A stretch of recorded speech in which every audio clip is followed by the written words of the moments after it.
Yeah,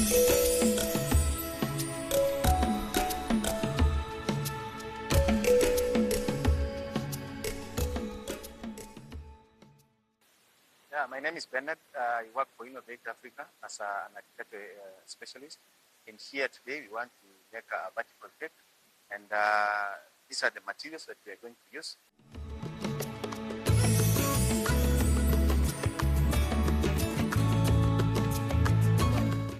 The first one is going to be 6 meters long. Then next will be 5 meters long, followed by 4 meters long, 3 meters long. Then lastly, we also have 2 meters long. So we are putting some holes so that we can join with our holes.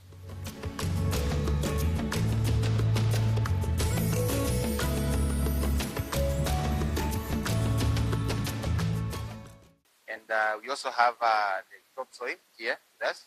And then we also have the compost manure ready for use.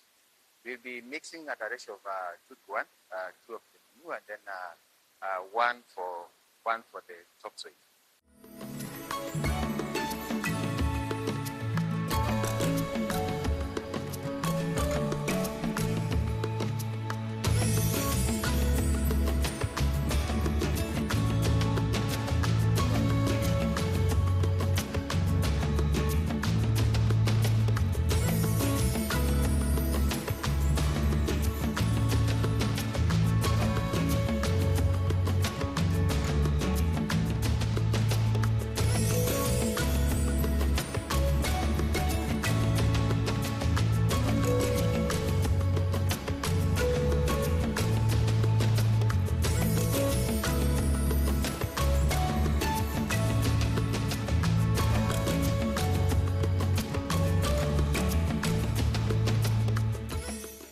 We are going to do the mulch first and then do the watering. The reason is that we just want to avoid that splash erosion.